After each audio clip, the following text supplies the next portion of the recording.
welcome to Bad Influence. This week we're looking at games that you build yourself. On a computer, that is.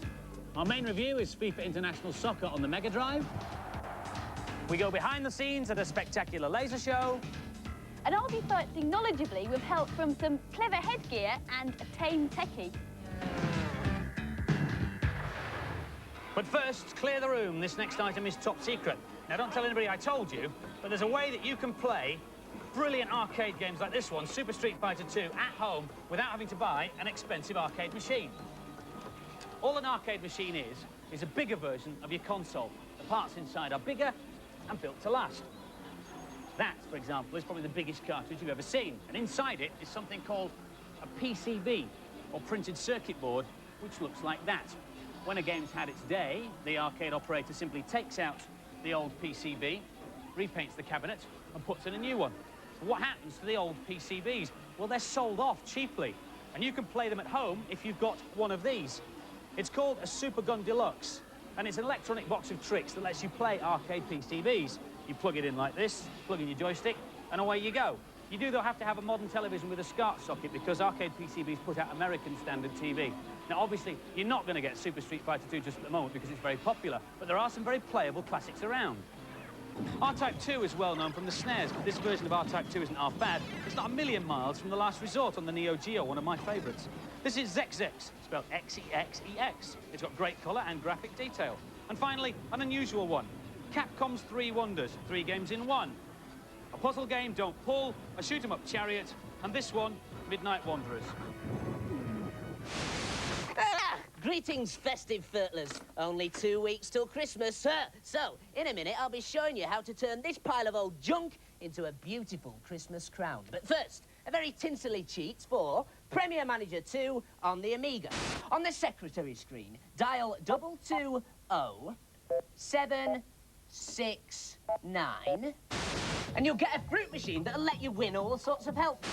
For example, this one says, the bad cheat. One player is made into a super dud. Hey! Right, so, here's how to make your beautiful Christmas crown. First of all, get 2 coat hangers and cover them in metal foil, like so. Then cut up some plastic bottles and stick the bits on. And then get some sparkly tinsel and carefully wrap it round your crown. And then get some bits of toilet paper and very carefully attach the bits to the middle. I think you'll agree it's looking pretty good already. Anyway, I've got one here that I made earlier. I'll just finish it off. There we are. He should have got a grown-up to help him with that last bit. Our main review is the one all footy fans have been waiting for, FIFA International Soccer on the Mega Drive. It's got a choice of 48 national sides from Cameroon to Germany. You can play friendly games, tournament matches, or make up your own league. There's even a special simulation mode, where the players tire as the match progresses. What more could any self-respecting footy fan want? Here's Sahale. This game's got everything. It looks fantastic and plays really well, and there's stacks of new options. This is England versus Germany. I'm playing as England. I think the sprites in this game are really well drawn and really well animated. The control system is a bit hard though, because if you haven't got the ball, you can't always go in the direction you want to go in. The scrolling's a bit slow. If you do a long shot, the screen doesn't always catch up with you in time. The crowds are really well animated and they've got digitized shouts, so it really adds atmosphere. This is a corner kick to Germany. You can either let the computer control the goalies or you can do it yourself, but it's best to let the computer do it because it's virtually impossible if you do it yourself. One of the really good things about this game is the 4-player option, which is brilliant. Each player's got a different coloured star. There's a really good instant replay feature in this game. Oh, I've just scored. You can watch the replay forwards or backwards at normal speed or in slow motion. There are loads of ways to adjust the way your team plays. Here I'm changing team coverage. You can alter defence, midfield and attack. Also, you can change the formation your team plays in and choose the style of play. This is the best soccer game ever. If you like football, you've got to have it. This is the most playable football game yet. It's definitely on my Christmas list. The graphics and gameplay are excellent. It's just packed full of new ideas. And so the final scores for FIFA International Soccer. Girls, 5. Boys, 5. Liverpool, 1. Manchester United, 273. If you're thinking of buying a Mega Drive multiplayer game, there are some things you should know before you buy your hardware. The multi-tap that we use to play FIFA International Soccer is this one. It's made by Electronic Arts and it will only work with their games. Sega have their own multi-tap, this one, but that will only work with Sega in-house games. So you couldn't play FIFA International Soccer on this one. Confusing? It certainly is. However, all SNES multi-taps, of which this is an example, will play all SNES multiplayer games. So the whole family can join in, and then perhaps Mum and Dad will realise that instead of being something to complain about, computer games are actually quite good fun to play. Now, earlier this year, when the weather was considerably warmer, considerably friendlier, and before the football season had even started, Violet went to Walsall to find out how a laser show is produced. This is the life. I love messing about in boats. Mind you, I'm the only person in the park who isn't rushed off their feet. Everybody else is getting ready for tonight's dress rehearsal. In a few hours, there'll be the first trial run of Walsall Illuminations featuring a laser show in the famous Arboretum. Arboretum isn't to do with boats and arbours.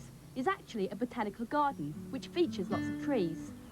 The laser beams are controlled by a scanning system which moves them around in space. In fact, it's rather like making shapes in the air with a sparkler. This is one of the two lasers which they're using tonight. The laser produces an intense beam of light with a limited range of colours, which are controlled by a filter. So how do they make patterns? Well, they move the beams using very small mirrors, which move very quickly.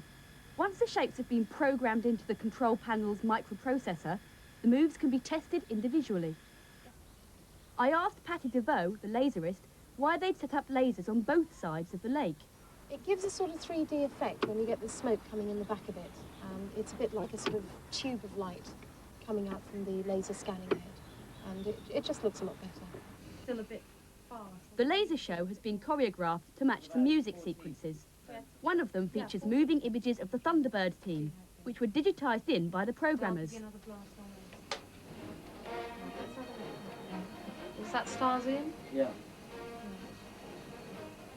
Lady Penelope's a bit off-centre still. They were then burnt into a customised microprocessor, a bit like a game cartridge, to control the computer. But it's dead easy to make changes to the computer program on site.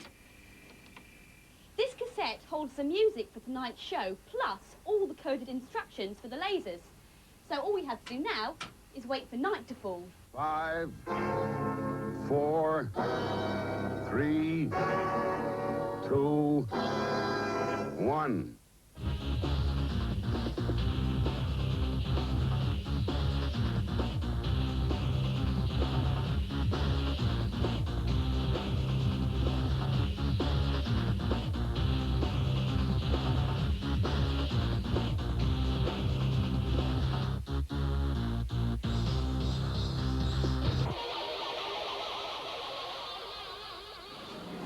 The laser illuminations at Walsall Arboretum are back next year in the autumn and are well worth a visit. Now for this week's news and previews. The name is Pond, James Pond, and he's back in Operation Starfish. Arch-enemy Dr. Maybe has started a cheese mining setup on the moon, and Pond is the only fish for the job. With over 100 levels, he's got oceans of work to do. It'll be diving onto the Mega Drive this month, with the Amiga and PC versions swimming along next Easter. The place, Planet Earth. The time, the 29th century. The game, Liberation Captive 2, out next week on the CD32. The first game to be designed expressly for the CD32 is claimed to be so big it'll take you a lifetime to finish. The plot again finds our hero Trill fighting the dark and horrid Bio Corporation through 4,000 different cities. One for golf junkies on the SNES is Major Title. It offers a choice of matches and tough computer opponents. Lots of variables like stance, direction and power help you on your way to a birdie. Mind those bunkers, though. Out next week. Hello again, Scotty Footless. This is a microwave oven, and definitely not a laser, no. This is a cheat for Cybernator on the SNES. First of all, complete the first level without shooting any of the robots, then destroy the end-of-level boss machine, but don't shoot the guns at the side, though. Then, when you start level 2, you'll be tooled up with an amazing flamethrower that'll stay with you even when you die. Brilliant! Hey! now time to test my laser. My microwave. Yes, 2 minutes, 700 watts, maximum frequency, auto fire. Auto fire! Whoa! Whoa! Whoa! Whoa! Whoa! Sad man. Now for some more games reviews. Oh, things forever going on the blink. Where are the techies when you need them? Matthew, are you around here? So, this Oh, no, is it's the only one here, Violet. is it? And she's Yeah, using a okay. futuristic bit of So I kit put this called in like CamNet that. here.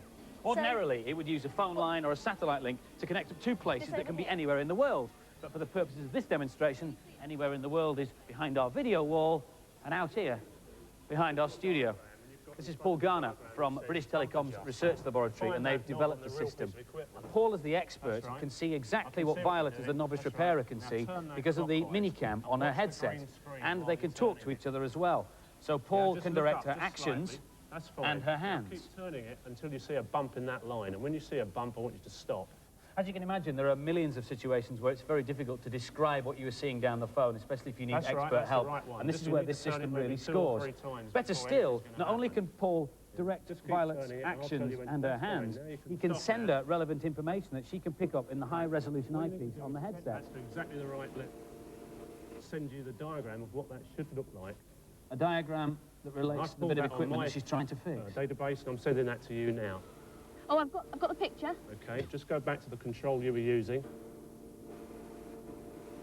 Good, and keep turning it up until the two curves look exactly the same shape. Just look up a little bit so I can see it as well. That's fine, yeah, just a little bit more and I think we'll be there. Is that it? That's it. That's Hooray! It. That's great. The video wall is Well done. repaired. Obviously, Paul, this is just a demonstration, but so you've developed this kit. Where do you see it being used? Well, we've already supplied one of these systems to the Survival Centre in Aberdeen, where they're trying to get medical assistance to remote places in the world, like North Sea oil rigs and the Yemen and so on. I see, so somebody at the scene of an accident will wear the headset like Violet is, and then a doctor will be sitting where you are, giving on-the-spot advice. Giving expert advice and helping with the diagnosis. Split-second diagnosis. It's a fantastic bit of kit, and it could save lives. It's amazing. Thanks for bringing it in. Okay, now for some more games reviews.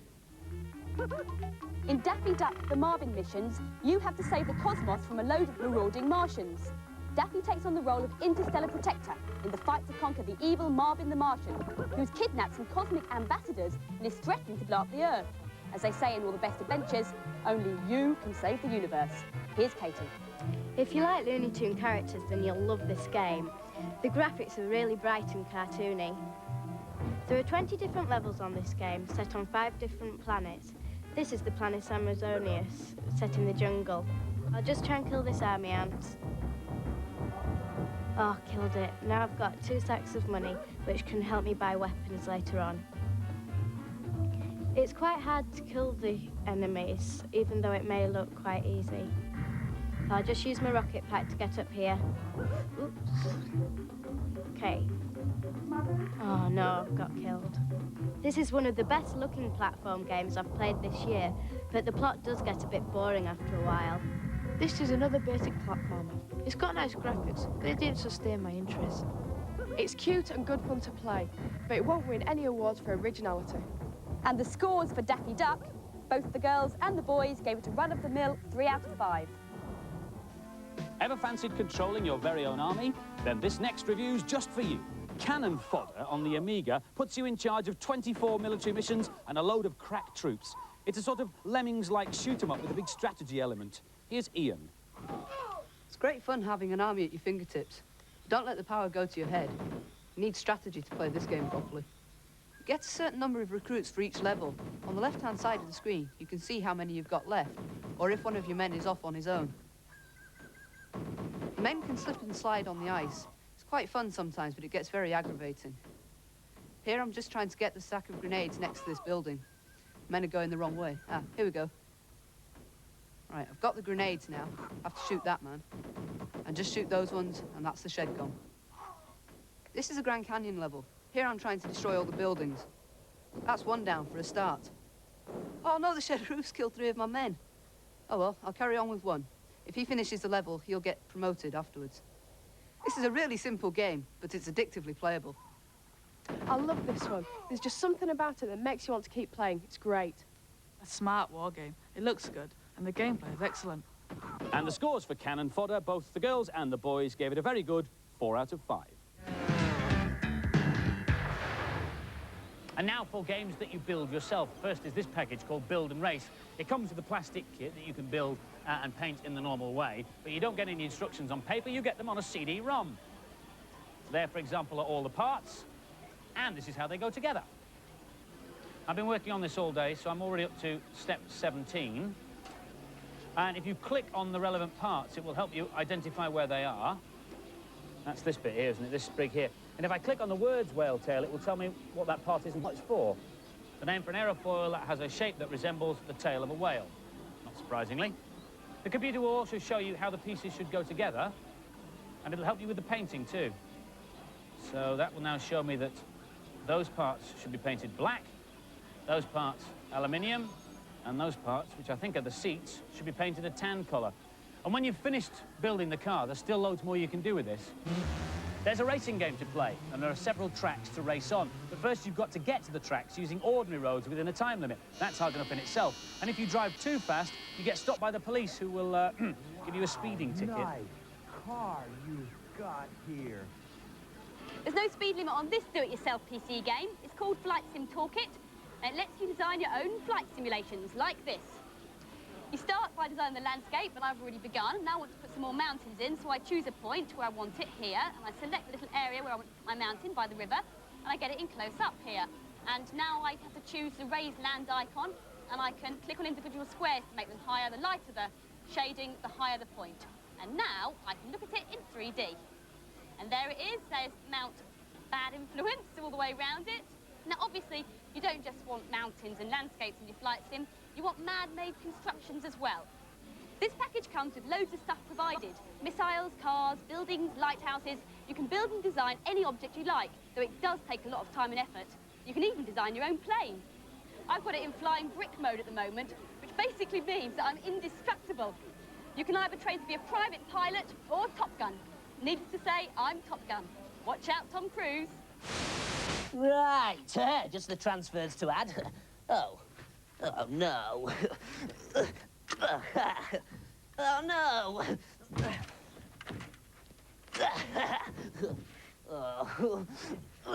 Right, this is a cheat for Jaguar XJ220 on the Mega CD. Oh. Go to the options menu and then highlight name 1 and enter the name as Mar, N-A-R. Then exit and go to the next menu and select World Tour. Now choose the country you want to race in and start the race. Start your engine. And then pause and hold down A, B and C together. And you'll immediately win the race. Oh no. Oh no! My air sea rescue helicopter. So that's what it was supposed to be. If you want to read the data blast, set your video recorder going now. Last week's competition prize was a Mega Drive with a highly acclaimed FIFA International Soccer. Runners-up receive a Bad Influence T-shirt, and your names are going across the screen now. Well done. The competition question was, who won the 1993 Women's Cup final? And the answer is the Arsenal ladies, who beat the Doncaster Belles by 3-0. Our winner, James Allen from London. Well done. This is a 3DO. It's said to be the machine that's going to take over the world. This is one of the first ones in the country, and we're giving you more details about it next week. But this one, along with this game, Crash and Burn, is this week's competition prize. If you want to win it, we want to know the following. Now, inside the 3DO, there's a special chip called a RISC. That's R-I-S-C. What does this stand for? Phone in your answers on 0891 700 100. Calls will cost no more than 25p, but make sure you get permission from whoever pays the phone bill. Lines will close at midnight on Monday. Don't miss a moment of next week's show, because all your favourite game characters will be here joining us in the studio for our Bad Influence Christmas party. It's going to be excellent. And apparently the one Andy's most looking forward to meeting is Chun-Li. Bye. Bye.